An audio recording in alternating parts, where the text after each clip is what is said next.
Hey, welcome to Let's Talk World Exclusives.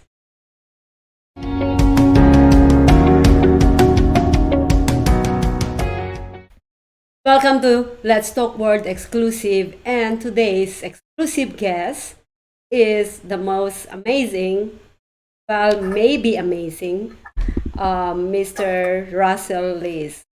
Russell Liss is actually used to be a chef, and now he actually entered the world of day trading, and he's the one who introduced me to day trading. So I would like you to help me welcome my guest today, Russell Liss. Hello, how are you, Russell? Hey. Hey, Russell. So tell us what is about you. Who is Russell Liss? Oh God. uh I'm seriously just a guy.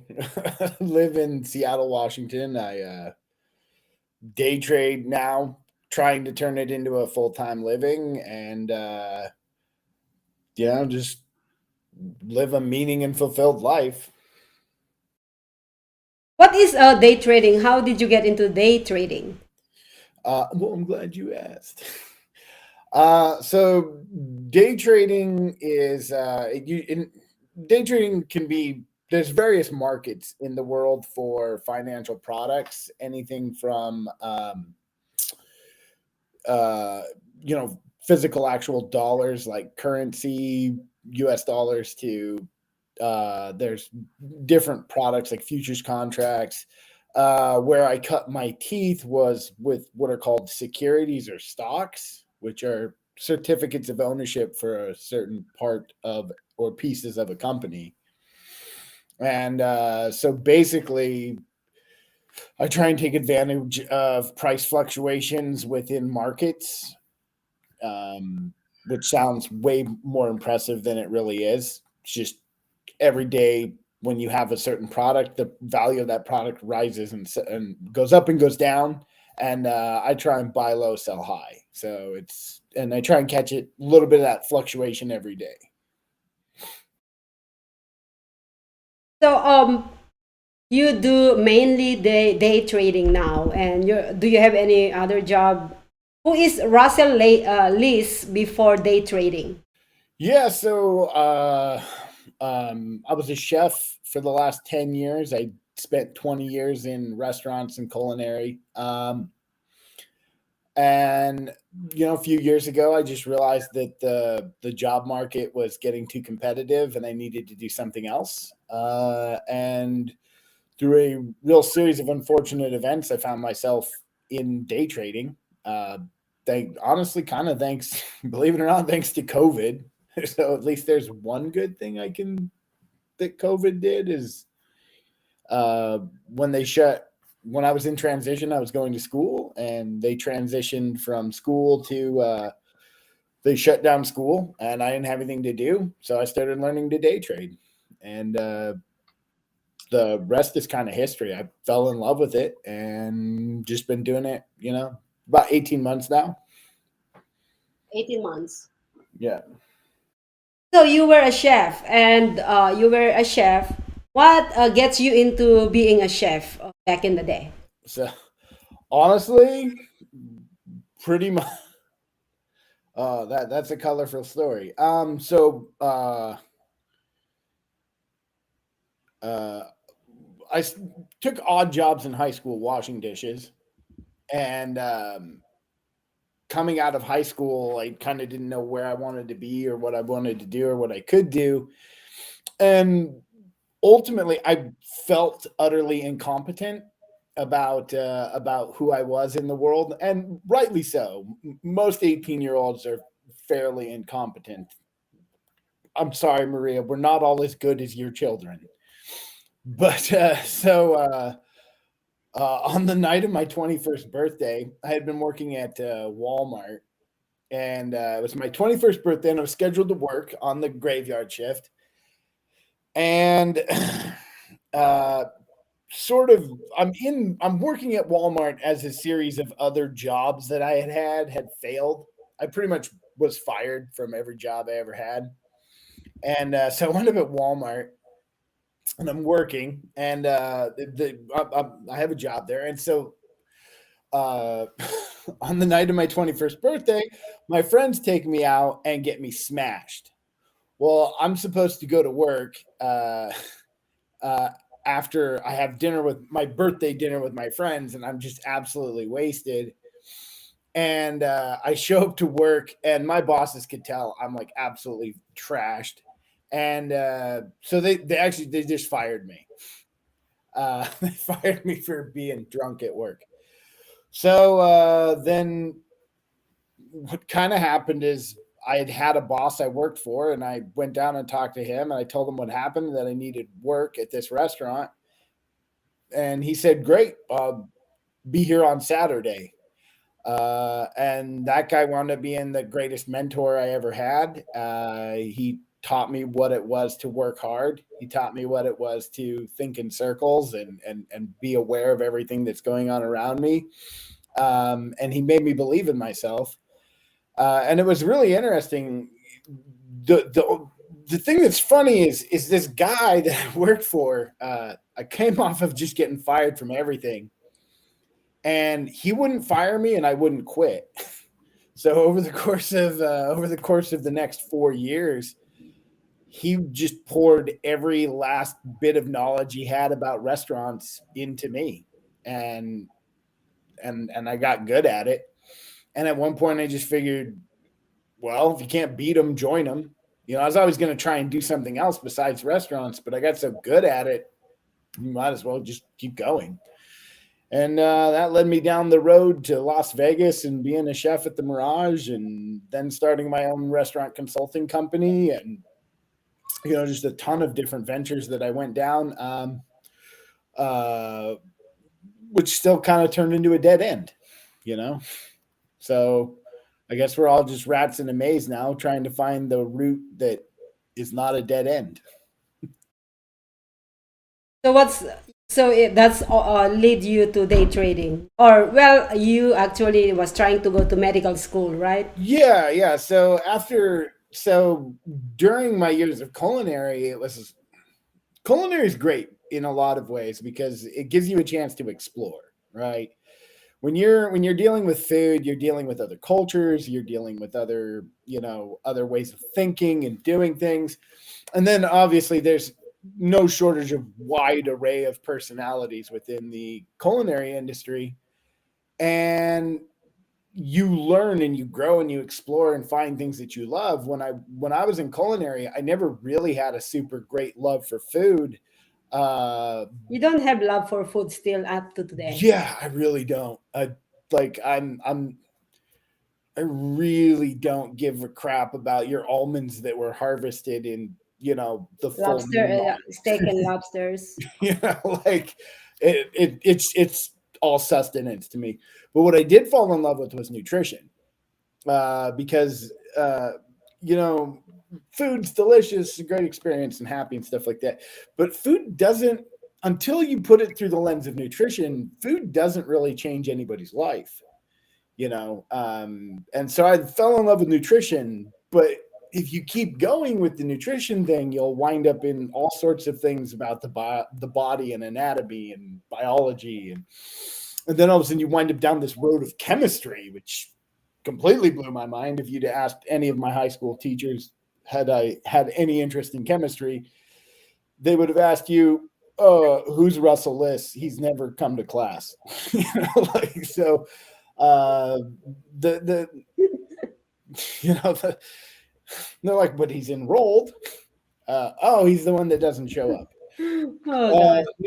So honestly, like you wind up down this road and find things that you're interested in, and when I realized it was time to leave culinary, the everything seemed possible. And I thought, but there's a chance I could be a doctor, which I think would be really cool. I love medicine. I absolutely love chemistry.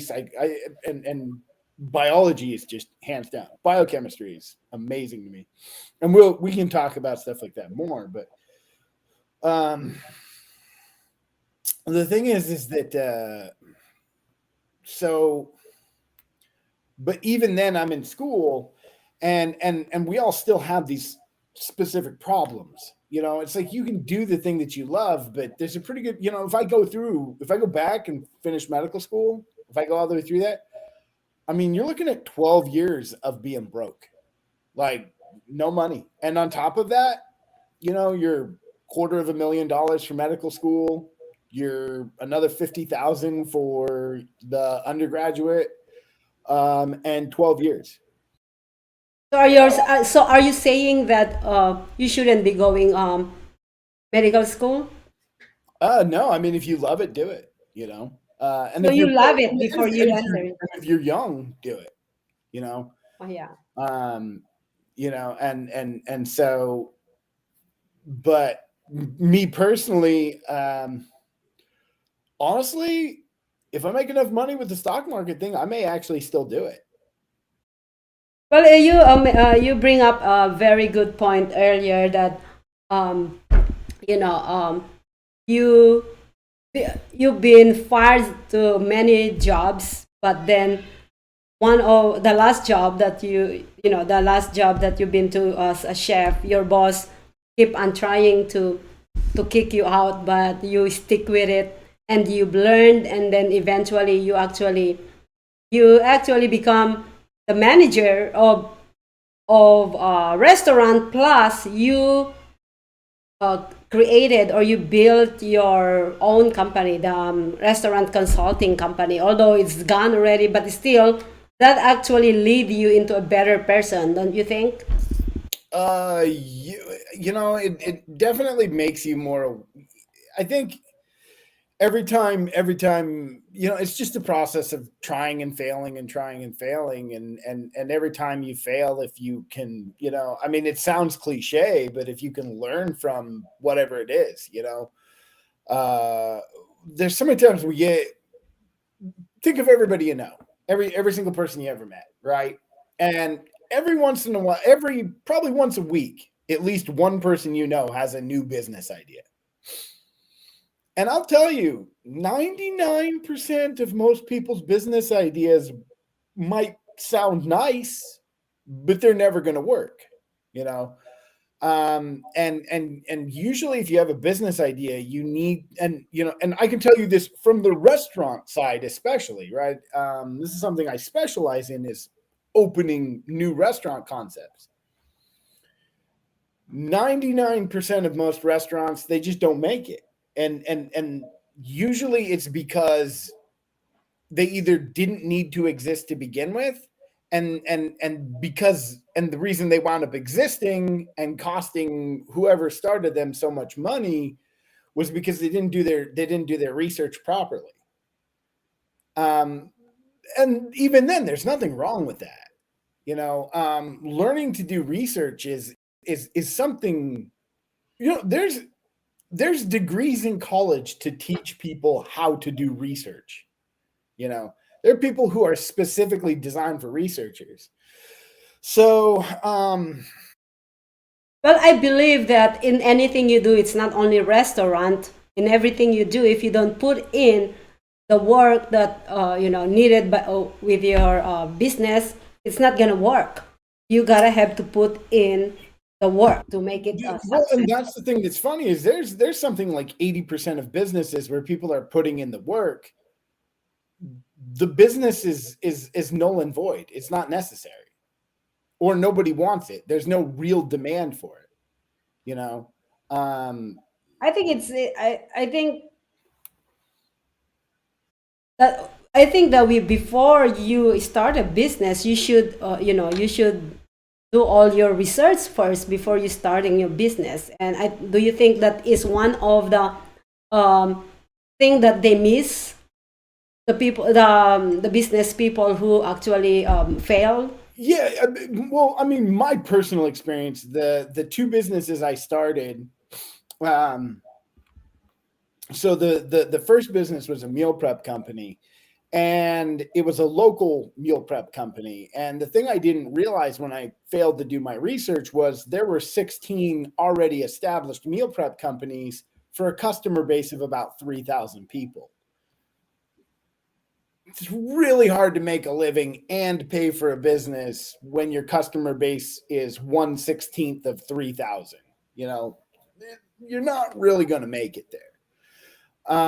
But I didn't know to do that research.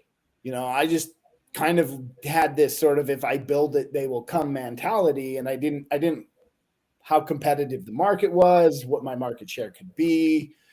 And then on top of that, if I'd have done that business model, doing the business model, you know, honestly, I could have brought that business model to Seattle and probably been more successful.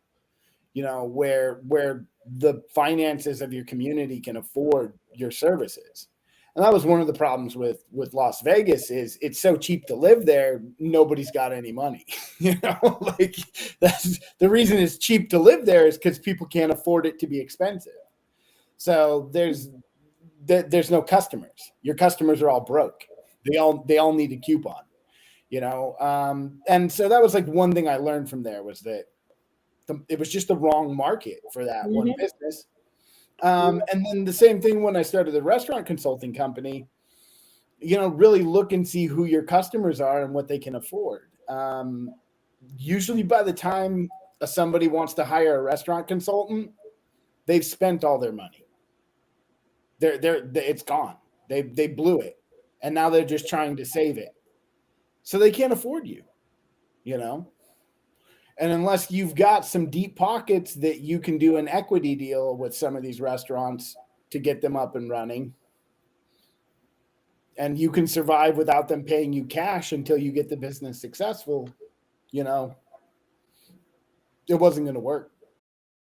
Well, I've known Russell for over 3 years now. He used to actually own a restaurant here in Las Vegas, and that's where I met this guy. I used to actually do live streaming in his restaurant. That's no longer here. That's why he moved to Vegas. He moved to Seattle. And I'm so happy that actually my guest for this week is all from out of state. It's so amazing. But anyways, my point of saying that is um, uh, Russell moved to Seattle to pursue a medical school, and he ended up day trading. And one of the things, a lot of my friends, one of the things that they cannot, nobody can actually make me do is when they telling when they're letting me do what other people, when my friends around me is trying to ask me to do what they're doing, I always say no because I have my own focus. I know what I'm doing, I know where I'm going, and I always say no. However, this man, Russell Liss, I give you, you know, I give you a thumbs up for letting me do a day trading, and for you guys to know how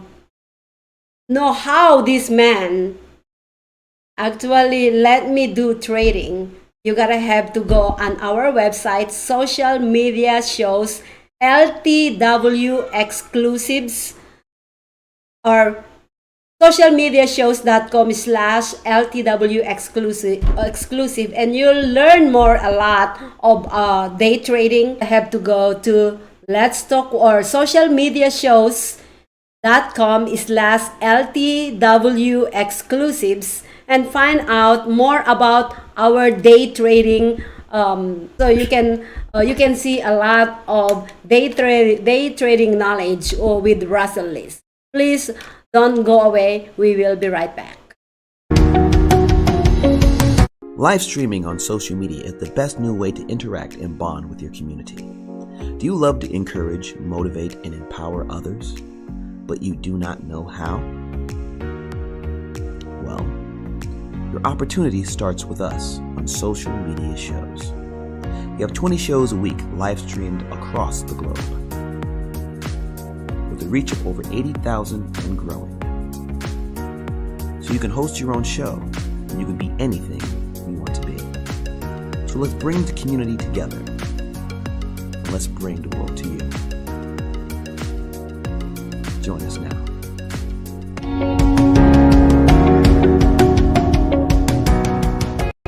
Welcome back back to Let's Talk Word Exclusive, and I still have my friend Russell Liss. Welcome back, Russell. Hola. That's hello Hola. in Spanish. Hola. Such a tool. So, Russell, I was mentioning earlier you used to live here in Las Vegas, and I believe you were married back then. Are you? No, I've never been married. Are you still single? No, Huh? maybe, maybe. Oh, maybe. But anyways, I Russell, requisitioned a girlfriend. I'm waiting for a response. Russell is originally from Montana. Evans, is that your place Where? in Montana? So I grew up in outside of Bozeman. Oh, Bozeman. Russell actually convinced me to start day trading, so I am already part of this day trading stock market thing, and I'm loving it. Thank you so much, Russell, for introducing the stock trading or day trading with me. And so we already started this interview earlier about stock trading, how you get into stock trading. Um, why do you think that? Uh, how did you convince me? I didn't. I just showed you what I did. I was, I'm. I learned a long time ago, and this is something some of your audience probably needs to hear is most people shouldn't day trade. Most of you shouldn't. It's interesting. You should learn about it. You should understand the stock market and some of the inner workings of it. Every single person in this country, all roads lead back to the stock market, but it's not a job for the faint of heart. Um, so I didn't do anything to convince you. I didn't tell to be honest with you, when I said, oh, well, you can get a Webull account and I sent you my link, and the fact that you went and got it, I was amazed. I'm like, what? I, I didn't convince you. You jumped in, you saw it for what it is, you recognized what it is, and you went after it hook, line, and sinker. I had very little to do with convincing you. You introduced it to me, so I literally, just well, I mean, you asked what it was because you were interviewing me, and as we went through sort of talking about what it was, and I was showing you and explaining to you, you could see the potential of it, you know. so how did you get into stock trading? Uh, well, you know, Why did you love doing it? You already mentioned earlier in the first part of the interview. You yeah. fall in, Obviously, everybody in 2008 saw the housing collapse, right? We all saw that, and then there was people who went around and bought up homes for really cheap, and then after they bought up the homes for really cheap, the prices of homes went sky high, right? We all saw that, right? mm-hmm. Well, last year, 2020, when the virus hit, oil did what the housing market did. They were paying something like $18 a barrel for people to store oil. They were paying people to take oil, you know. And when that happened, I said, "Well, that all you have to do is exchange oil for the housing market. You know, you can't buy houses, but I can buy oil." So I go in and and I get an account to buy stocks of oil companies. And the guy, I'm watching some guy on TV and he says, don't buy oil. The money's not going to be in oil. Buy these other oil related companies. And so I did that and I lost a lot of money. And after that happened, I said, I'm going to figure this out. What the hell just happened? And that just led me from one thing to another to another. And I began to realize this volatility, you could trade on it and you could make a living, you know. And the thing here's the deal. It's not about the stock, it's not about the price, it's not about the volatility. It's about you. When you're in this, it's about you, the individual. And it's about your ability to be disciplined. It's about your ability to work hard. It's about your ability to not give up and to stay focused. It's all about that. And so, for the first time in my life, I had found something. I didn't have to go wrangle up customers. I didn't have to fill out forms. I didn't have to go to some school and sit in some class and get some certification to maybe get some job that I don't know even is going to be there when I'm done with all of that. There's no hoops to jump through other than teaching myself to be disciplined. That's it. I can do that. Easy, done. Let's go. And so and that's what makes me love the stock market. Is the truth of the matter is every day I get up, I'm success. I either am successful or fail because of me. It's not the market. It's not the news. It's not. It has nothing to do with who's in the White House. I either get up and do what I want, and do what's right, or I don't. So what do I've learned about you that you actually, when you are starting doing this, you did a lot of, it's a trial and error for you. But at the same time, you were actually paying Kathy, or somebody as your mentor. Do you recommend to start as stock doing a stock market to get all those things? Do the same thing as you've been through. It's hard for me to say. I think this is one of those things where everybody has to find their own way. I would say the people I've worked with have been a huge help. Because Including me, right? yes, even you, Okay. you know, um, see, but you have to sort of find your own way through it.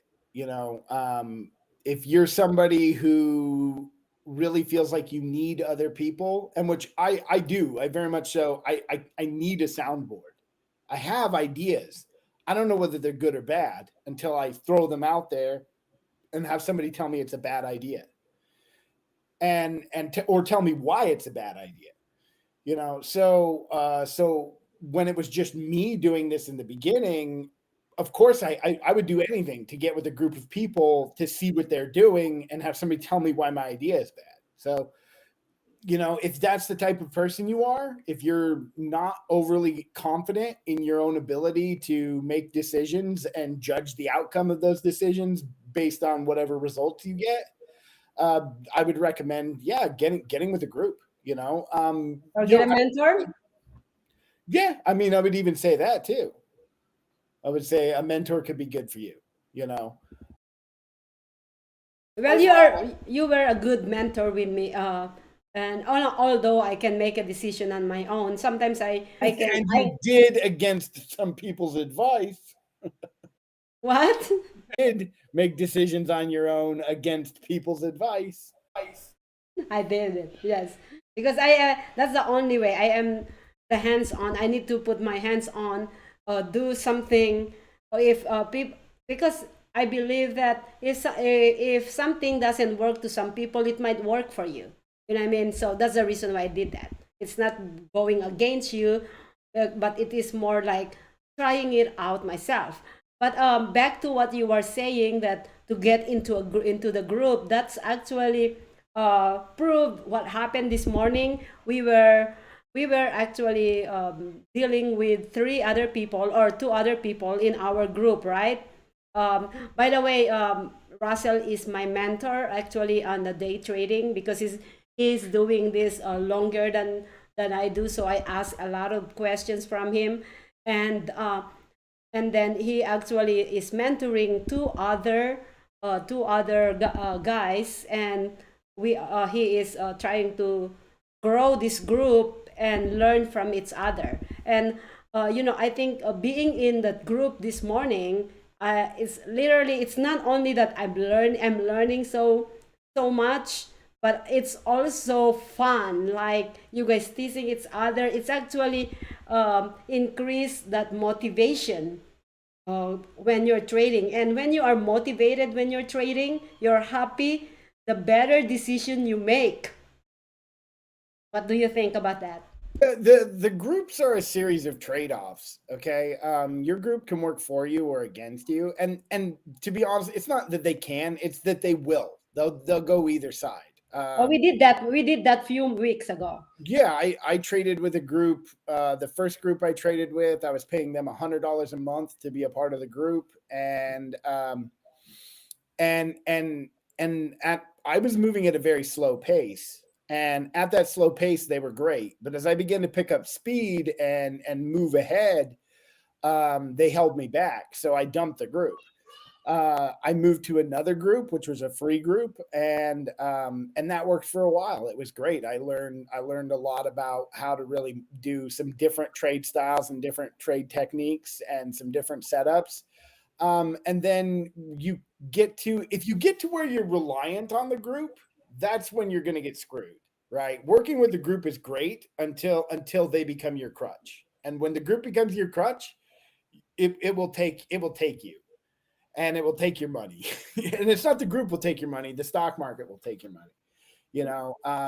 At the end of the day, yeah, the group is nice, but it still goes back to that same thing. You have to your priority has to wake up and be disciplined, and that's your priority here.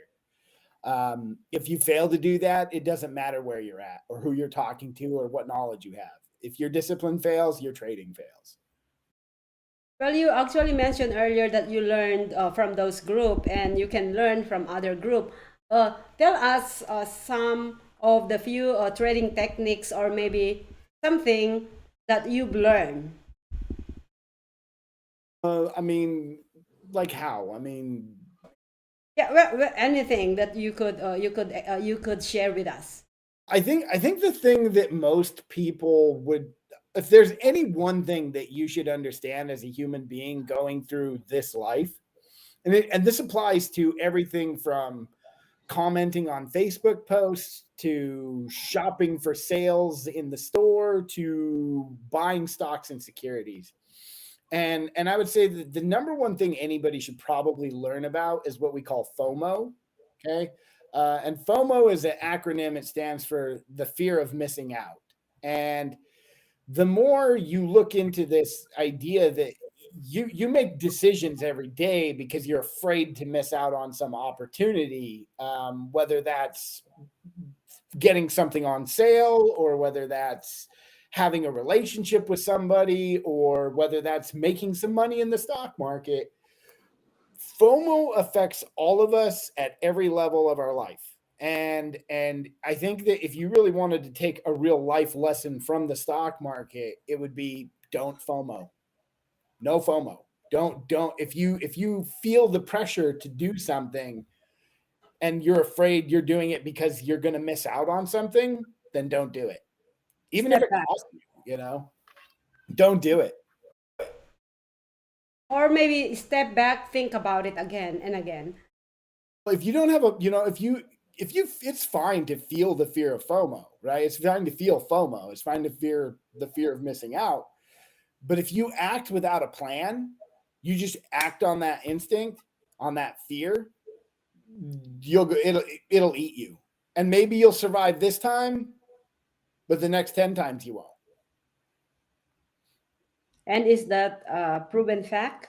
I think so. Well, anyway, so you are starting this journal. Tell us something about that. The so I have a thing on Facebook called the Russell Journal, and it's basically a blog about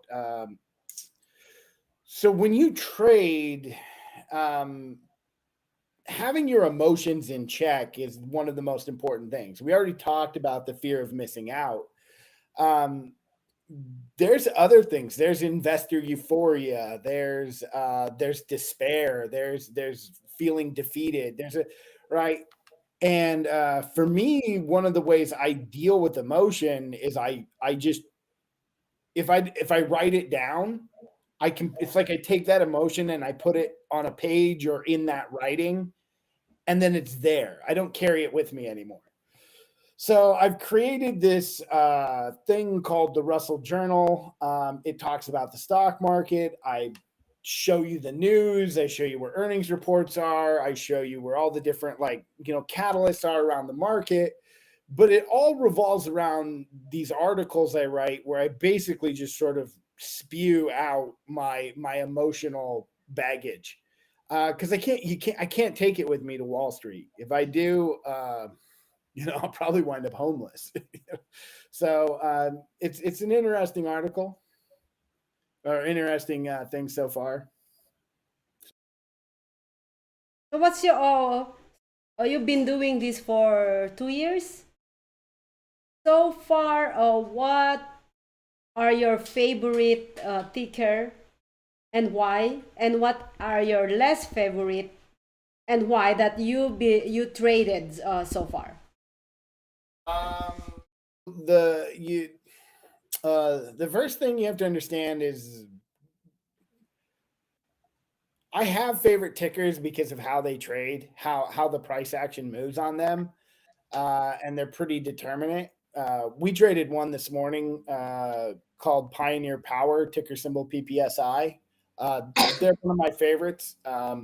It's pretty easy to read that chart when it forms, and the way the market maker manipulates the prices on there is it's pretty fair. I have other ones, other companies I really like. GGPI is one of the ones I'm very interested in. Although I haven't seen, there hasn't been any real good catalysts on it quite yet, or at least the catalysts haven't gotten anything moving. So I have a lot I've enjoyed trading. The thing you got to remember is traders, we don't trade tickers, we trade setups. The reason I like these tickers and I get intimate with specific tickers is because they frequently have my setup.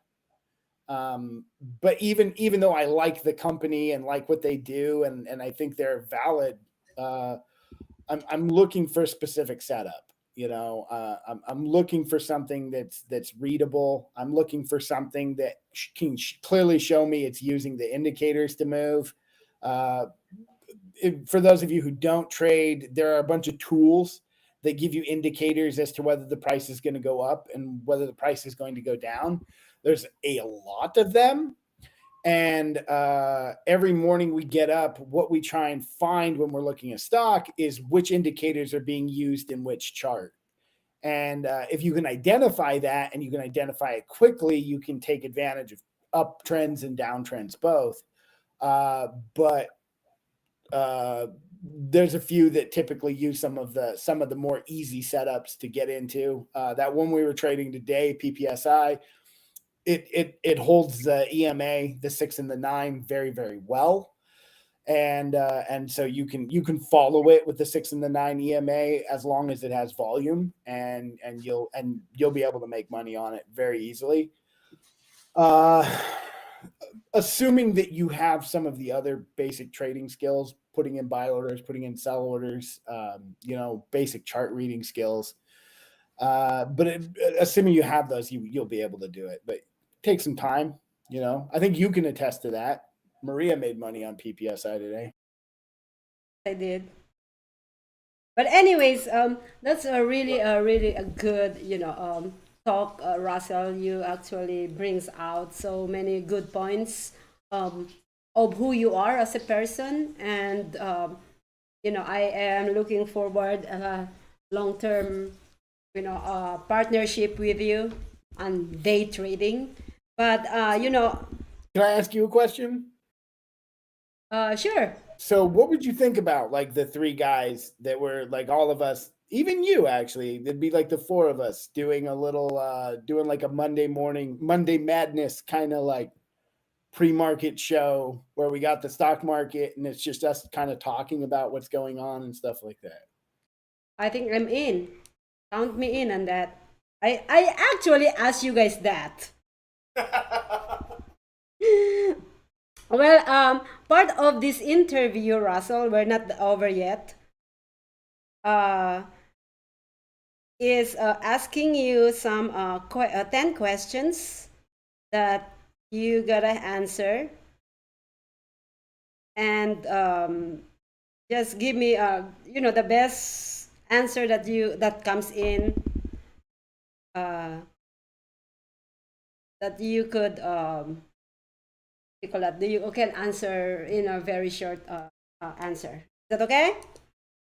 All right, we're gonna have fun. There's no correct or wrong answer. First question: who believes in you, and how can I get in touch with them? My dad, and I'll give you his phone number. Why entrepreneurs do who what entrepreneurs do you admire and why? They all suck. How do you track trends in your market? With lines. Can you tell me a story about a customer using any product that you love? To join Weeble. How do you know how much money you need, and could you scale your business with less? How do Uh, you oh, just basic statistics is all you need to know how much money you need. And no, I need more to actually scale my business.